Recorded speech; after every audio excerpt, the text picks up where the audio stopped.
Show your face to me, so I may walk in the light I see. As He show your face to me, so I may know what you want me to be.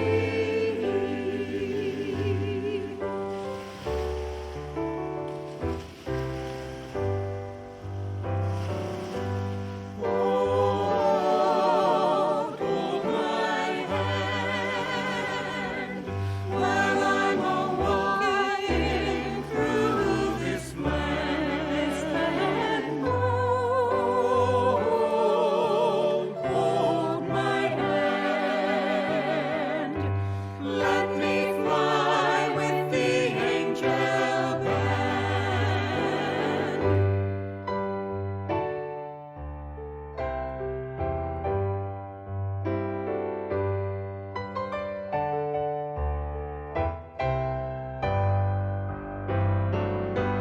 Rock, rock of my soul. Oh, when the mighty oceans roll. Rock, oh, rock of my soul. Never, never let me go. Never, never let me go. Never, never let me go. Never, never let me go.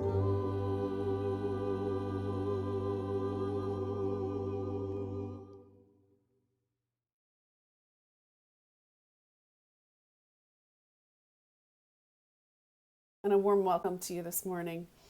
My name is Kara McCluskey, and I'm the designated lay minister currently serving alongside the people of Kilsyth and Keady, North Derby United Churches. I welcome you with open arms this morning as we come to worship together.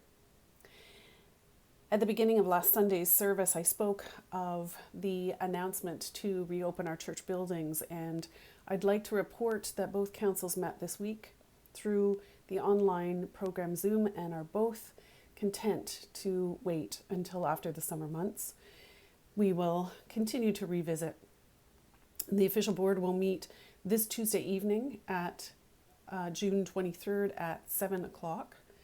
And we'll continue to have conversation about reopening and the protocols that need to be set in place before we can come back together into our buildings.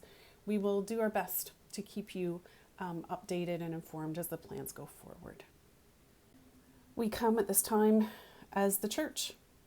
We're reminded that as we come together to worship, that the church really is a community that comes together to remember God in faithfulness and offering thanksgiving and praise. And so we come together to listen and to hear the words of wisdom. We come together to pray and to sing. We come together. Today we recognize this Sunday as, in the United Church of Canada as well as nationally, as Indigenous Peoples Day. Today we take the opportunity to celebrate First Nations and Inuit and Métis peoples' values and customs and languages and culture. And our work continues, always is continuing on to educate ourselves, to work towards understanding, healing and reconciliation. So today we acknowledge the traditional land that both of our church buildings sit on, that they are part of the Saugeen Ojibwe Nation, and which is represented by the communities of Saugeen First Nation and Chippewas of Nawash, unceded First Nation. We remember and we give thanks for this land. We also think of the Métis Nation of Ontario, whose history and people are well represented in Bruce and Grey counties. Today, the sacred light is burning brightly in amongst 4 different colors. And this light sits in the midst of one of the ancient symbols of the Indigenous people, the medicine wheel. Within it are many teachings. The colors in this medicine wheel represent the diversity of people who live together on this earth. It is the wish of the Holy Creator that we're all connected and become as one. We celebrate this sacred light, the one who draws us together. May we be blessed in this time of worship. I invite you into these words of prayer.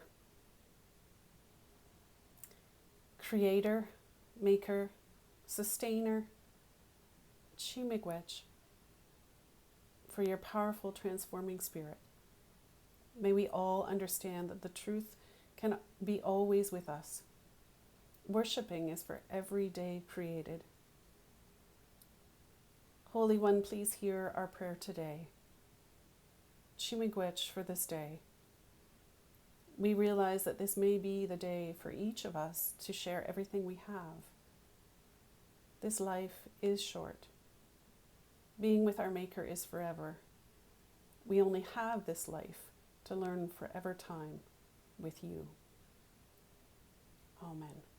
We remind ourselves that justice is the cornerstone of God's love.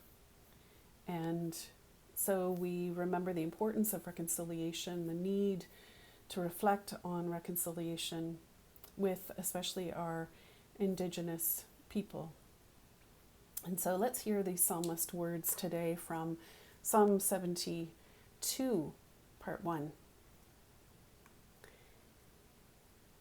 Give the ruler your justice, O God, and your righteousness to the royal heir, for judging your people rightly and upholding the poor with justice, that the mountains may bring forth peace for the people, and the hills prosperity with justice. May your anointed defend the cause of the poor among the people, save the children of the needy, and crush the oppressor. May your anointed live as long as the sun endures, as long as the moon from age to age. May your anointed be like rain falling upon the grass, like showers that water the earth. May your anointed be one in whose days justice shall flourish and peace abound till the moon is no more. Hail to God's own anointed, who rules in equity. And then we hear from Matthew. The gospel reading comes from Matthew 5, 21 to 24. And again, the author of Matthew's gospel speaks of reconciliation and the need for it before one makes an offering to God. So hear these words. You have heard that people were told in the past, do not commit murder. Anyone who does will be brought to trial. But now I tell you, if you're angry with your brother, you'll be brought to trial. If you call your brother you good for nothing, you will be brought before the council. And if you call your brother a worthless fool, you'll be in danger of going to the fire of hell. So if you are about to offer your gift to God at the altar, and there you remember that your brother has something against you, leave your gift there in front of the altar. Go at once and make peace with your brother, and then come back and offer your gift to God. These are the ancient texts. May we be open to this wisdom. Hi, friends. I feel compelled to share why I do this work of anti-racism and Indigenous justice. So I'm a minister in the United Church of Canada. And the United Church of Canada in 1986 apologized to Indigenous people for colonization. Now, 20 years later, in 2006, I was at the General Council. So General Council is a place where major decisions get made of the denomination. So General Council in Thunder Bay. And we were invited, we 500 people were invited to stand and speak the apology again. And I was there, and as I stood, I felt within me this sense that if I'm doing this, like if I'm about to speak words of apology, that means I need to mean them. Like really mean them. Like I'm taking this on. So I spoke the words, which included, words like, for we settlers, that, we're not whole. We're not whole either. We haven't listened.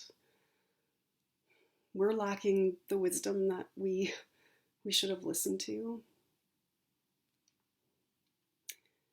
When we were finished, the Indigenous people in their infinite wisdom said, like they did in 1986, that they receive the apology, like they hear it, but they don't accept it.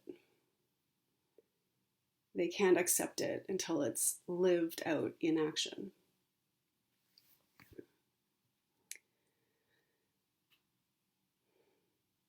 So if I've apologized to somebody, say I have a really great friend who I've wronged, and I apologize, and they say, not good enough, Robin, not good enough, I need you to do more. Wouldn't you do more? I would do, I want to do more. I took on that apology, and they said, do more, do the work. So knowing that I meant it for myself, that in that moment, I knew that this was my commitment. And that's why I do the work. But I do the work too because I want to be at that ceremony when the Indigenous people say, we accept your apology. Like, wouldn't that be the most incredible moment in history? To be at the ceremony where we settler people apologize and they say, thank you, you've done the work, we accept your apology. Like, I know it's selfish, but I want to be there. I really do. I want to witness that moment. And the emotion, the grief for me is knowing that the elders say, 7 generations, Robin. It's not going to happen in my lifetime. And they know that. And I don't have children. For me, it's not about my descendants. That doesn't mean anything to me personally. But I want to imagine that there's going to be a generation of people who will experience that. 7 generations. I need to know that that's going to happen. And maybe they won't be called, like Gen X or millennials. Maybe it's a bit silly, but maybe there's a generation someday that will be called the reconciliation generation. That it will so transform who they are and how they operate that they get named that. That'd be really cool.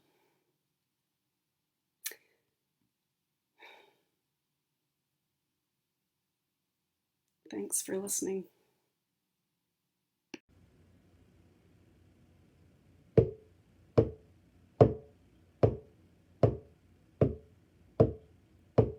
Where I sit is holy.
as we breathe together, we fill with light and grace.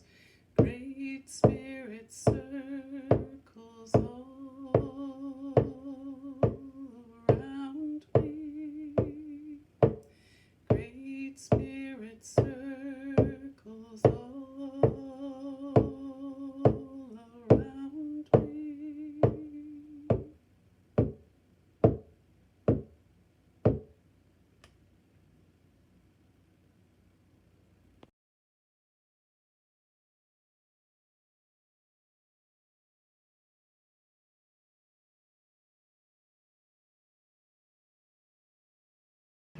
Ani bojo, meshkozi yapshkizit shiki kwardish nikas, and gabnando dam, she cannot know it, and my spirit is a grizzly bear.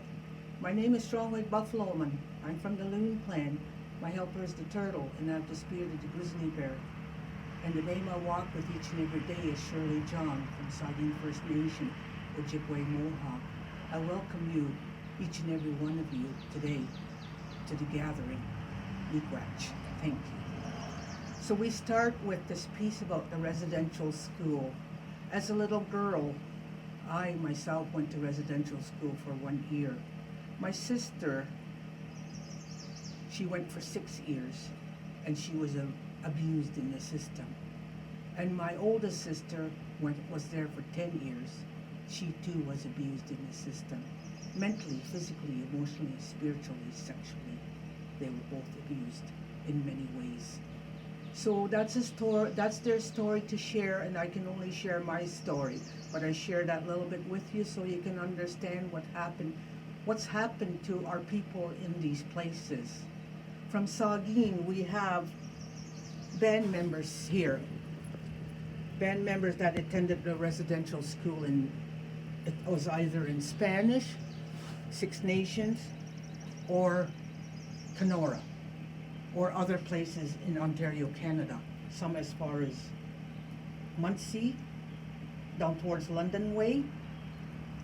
And this is my banner that has my name on here, my maiden name.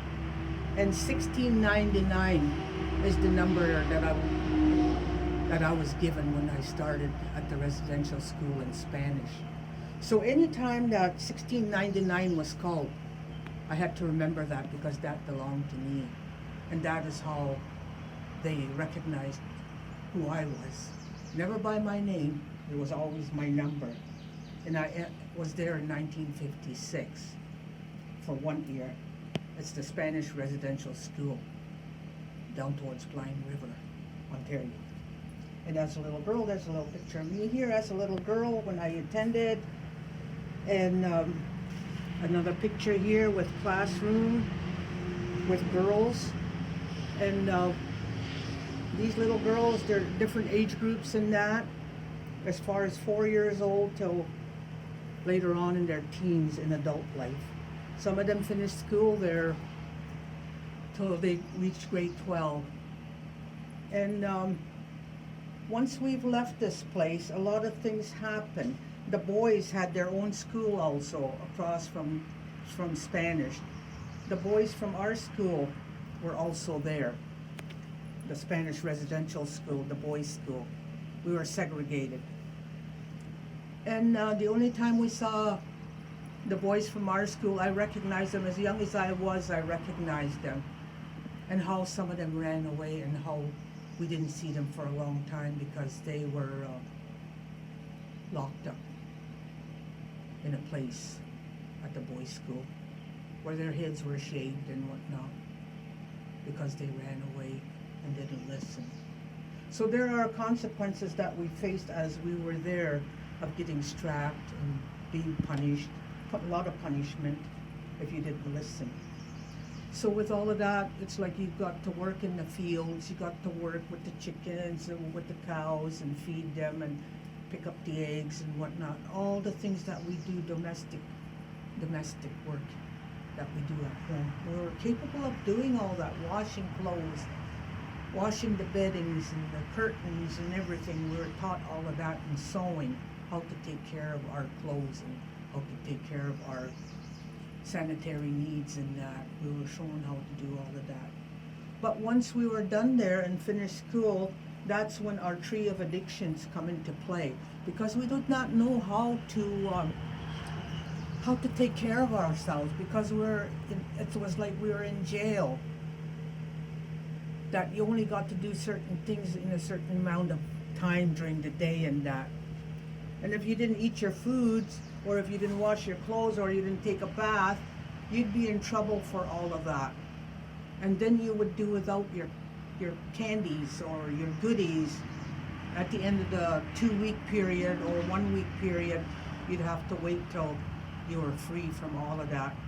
And if you were bad again, you would not get any treats from home. So with that piece, it's like how much you wanted to hug that basket full of goodies from home, and you couldn't.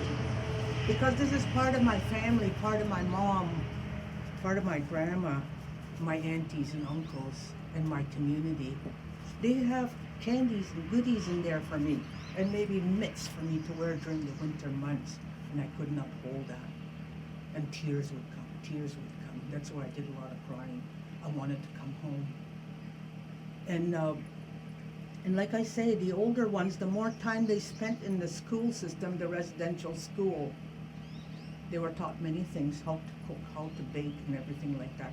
And the boys, they had their own share of what they were taught, how to mend things, how to fix things, how to work with the lumber, how to cut wood, and things like that. They were all taught that. But after you leave the school system, that's when you get into the tree of addictions, your codependency. The soil of addiction starts from the beginning of time. You get your loneliness, you have your fears, you have your shame, emotional abuse, sexual abuse, your own grief and anger. Roots of addiction have started for each and every one of us. So we turn to our addictions of gambling, drugs, religion, alcohol, sex, food, codependency. Those are a tree of addictions we continue to use each and every day, because we have not healed from those places. We have not healed that. We have gone to residential school. It is very difficult for some of us. And some of us take it to our graves with us. Which is sad. Which is very sad. The amount of money that was handed out to each and every one of us will never replace what has happened to this one here when she was in that school system.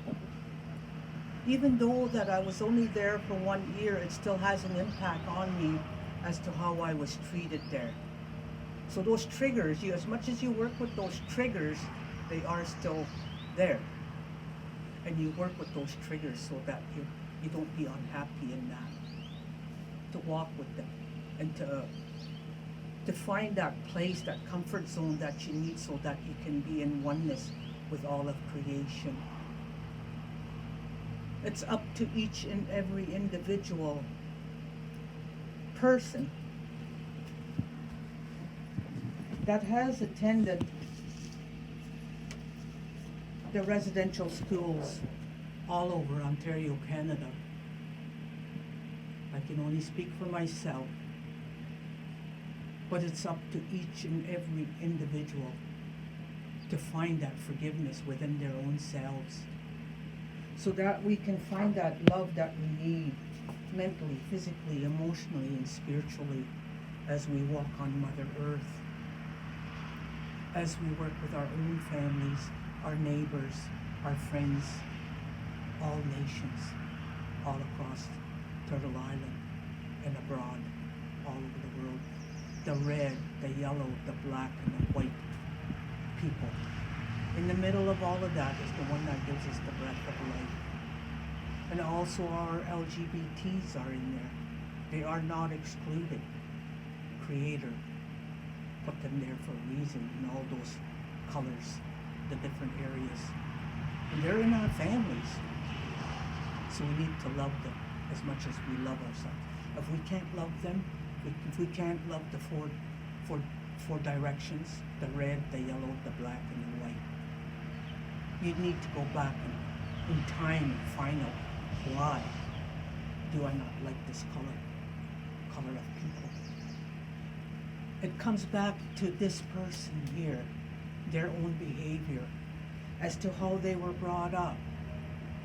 That's why we teach our children today that they have to love one another, love all nations, love all children that we go to school with, grow up in a good way with them, so that we won't have all the problems in the world that we run into today.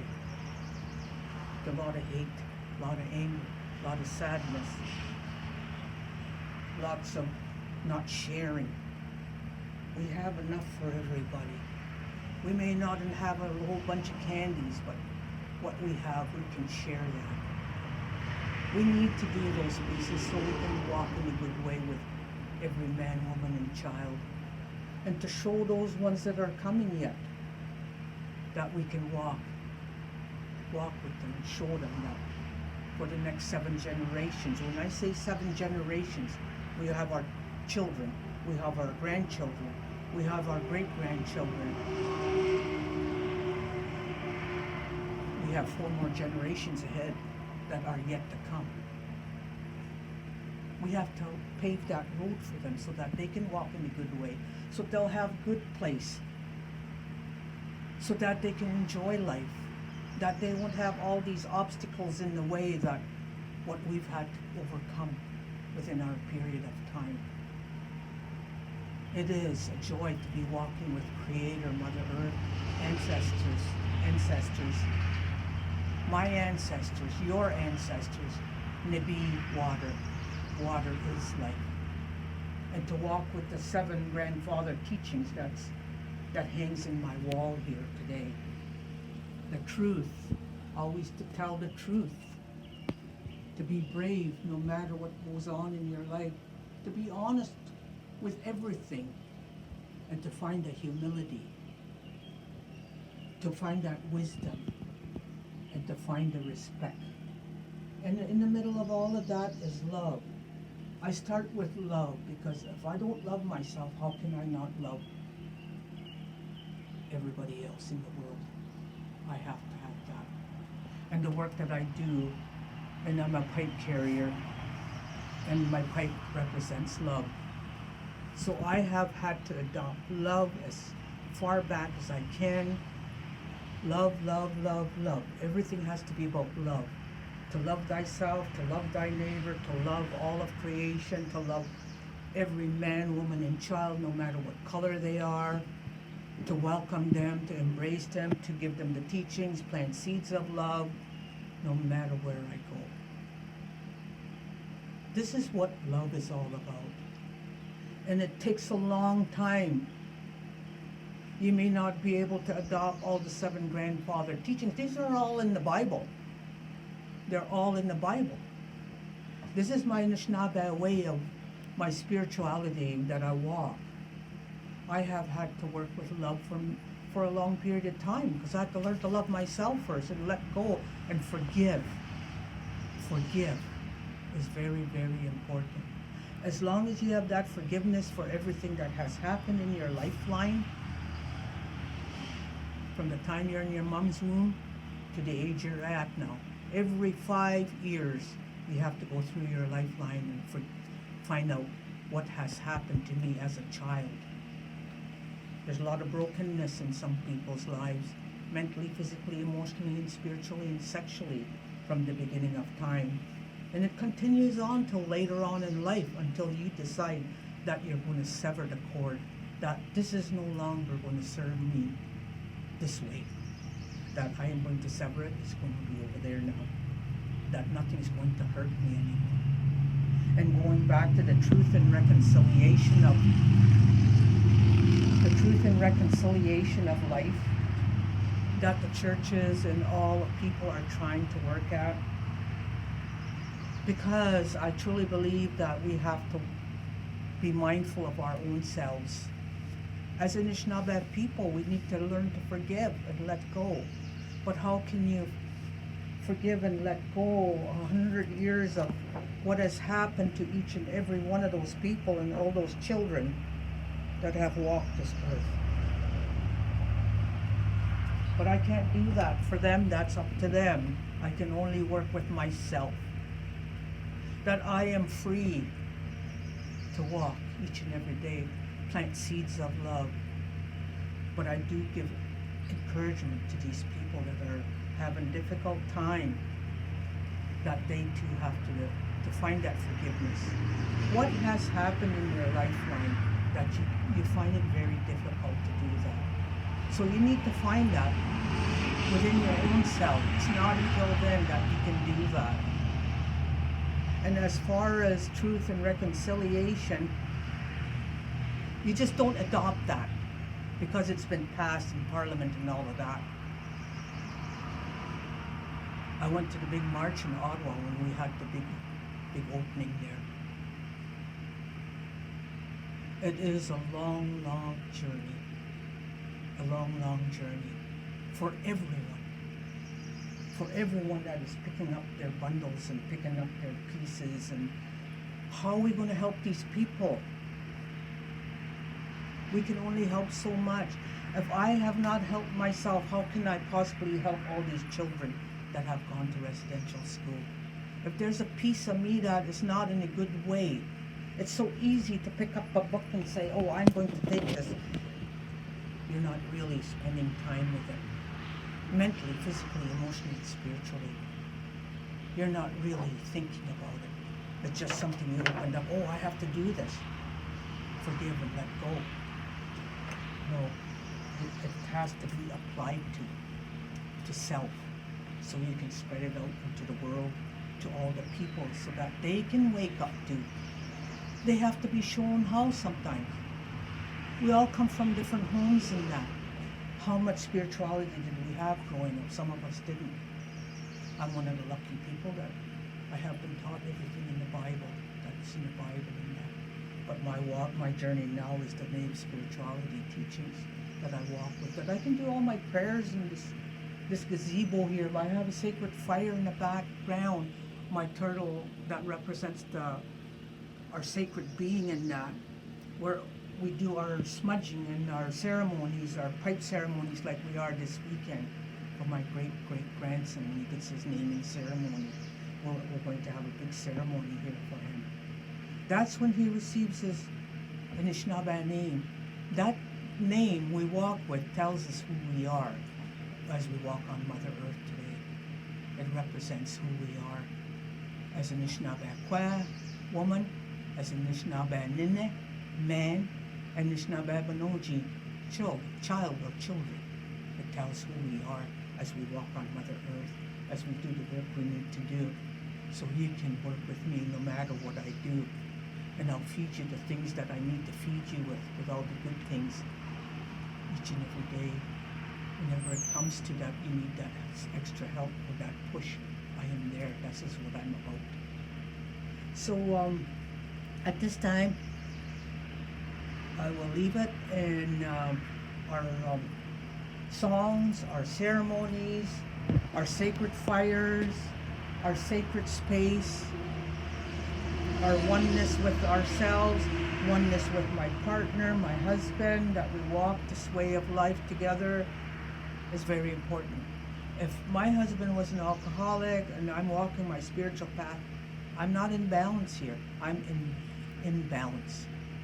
We both have to be walking on the same path, same journey, so we can lead the path to good ways for every man, woman, and child that we need. So it's very important to open up the eyes of all nations so that they can have those teachings that they need. Apply to yourself whatever is in the Bible. You're just not going to sit there to warm the chairs. Listen. There's a message in there for each and every one of us. Maybe only one word. Not the whole thing, but you take something with you each and every time you go there. I say, miigwech yamnado, miigwech takmakwa, miigwech nokmisak mishomsek, miigwech Creator, miigwech Mother Earth, miigwech nokmisak mishomsak, our ancestors that live in the West, and Nabi water. Water is life, I say miigwech for this beautiful day that has been given to us. Have a beautiful day. Thank you. Miigwech. We come before God this morning with the concerns on our heart. And so I invite you to come into prayer with me, bringing the names of those in your own minds who need God's extra care. And especially this day, we think of fathers as we celebrate Father's Day as well, along with this day of National Indigenous Peoples Day. So let's come before God. God, creator and great mystery, we praise you this day for the gifts that you've provided your people. Especially this day, we pay honor to the Indigenous people. We lament the past and what continues today, and all our wrongdoings that have created tension between us.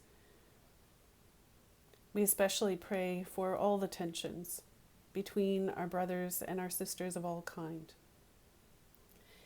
We lift up all people who suffer and pray that your healing and your compassion surround them. We pray for the families of the missing and murdered, those unheard of to us. For those who are ill both in spirit and body, that they receive comfort. We pray for our warriors who fight against the injustices that people must endure. We pray for compassionate ears to listen. We pray for strength and endurance as they do their work.